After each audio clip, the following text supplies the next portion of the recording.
Hello, Shri Swami Samarth सर्वांना. स्वागत आहे तुमचं माझ्या आणखीन एका नवीन व्हिडिओमध्ये. तर आज आपण पाहणार आहोत पुरी भाजी विथ आमरस. चला तर मग वळूयात रेसिपीकडे. या इथे मी 3 ते 4 आंबे स्वच्छ धुवून माखून त्याचे पिळून रस काढून घेऊयात आपण. अशा प्रकारे पूर्ण रस आंब्याचा काढून घेते मी इथे.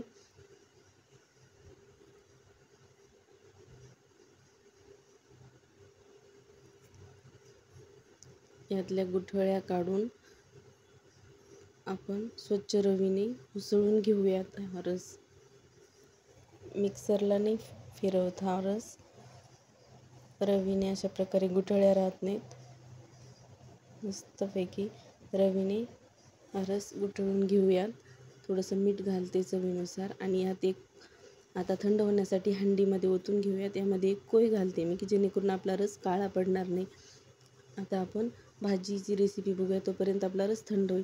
या इथे मी आलं लसूण पेस्ट, खोबरं, कढीपत्ता, कोथिंबीर, 2 बटाटे उकडून घेतलेले, शेंगदाण्याचा कूट, चला जिरे मोहरी फोडणीसाठी लागणार, कांदा लसूण मसाला, तिखट, हळद. चला तर मग बघूया. या इथे तेल घातले 2 ते 3 चमचे.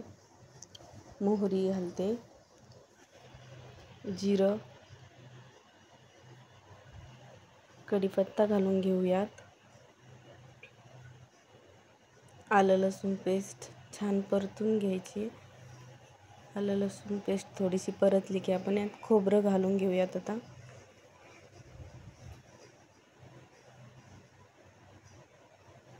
खोबरं छान परतलं की आपण यात लागणारे सर्व मसाले टाकून छान तळून घेऊयात.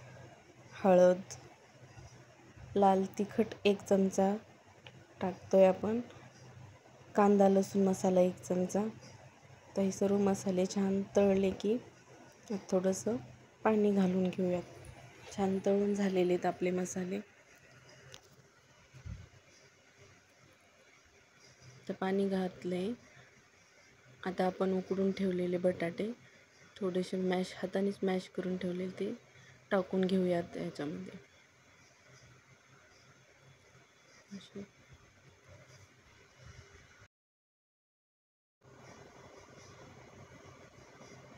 अशा प्रकारे आपली भाजी दिसते. आता शेंगदाण्याचा कूट घालून घ्यायचा आहे, चवीनुसार मीठ.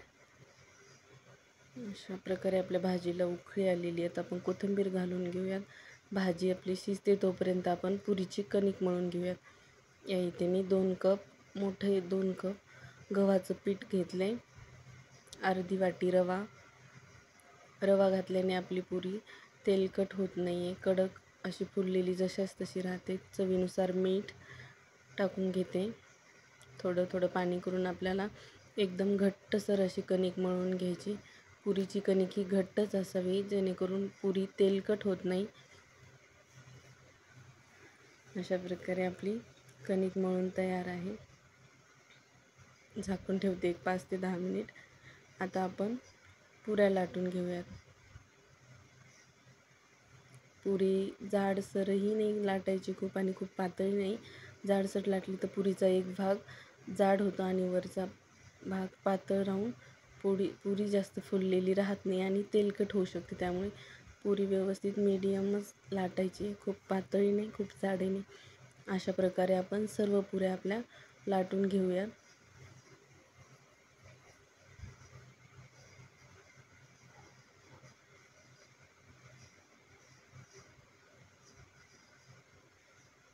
एकीकडे पुऱ्या लाटते तोपर्यंत तेल ठेवलेले गॅसवरती. तेल गरम होईपर्यंत आपल्या पुऱ्या लाटून होतात.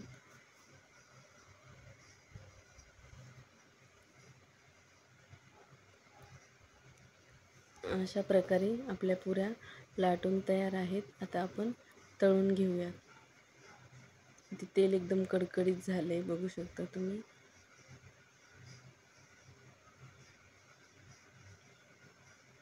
बघा, अगदी अशा पद्धतीने टिप्स वापरून जर आपण कणिक मळली घट्टसर तर आपली पुरी एकदम फुलते आणि ऑइली होत नाही.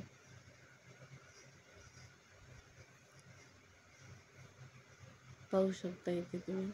मस्त पुरी आपली तेलात सोडली की टम्म फुलून येते वरती. अशाच प्रकारे आपण सर्व पुऱ्या तळून घेऊयात एक एक करून.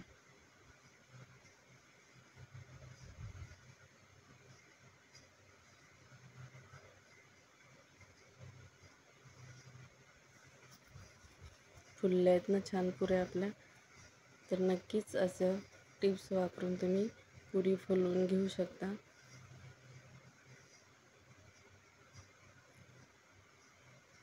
एकदम छान कुरकुरीत आणि टम्म फुगलेली पुरी आपली तयार आहे. आता आपण सर्व करून घेऊयात. मी सर्व करून घेते. तोपर्यंत व्हिडिओला लाईक शेअर करा, सबस्क्राईब करायला विसरू नका. रेसिपी आवडली असेल तर कमेंट करून सांगा. Thank you for watching.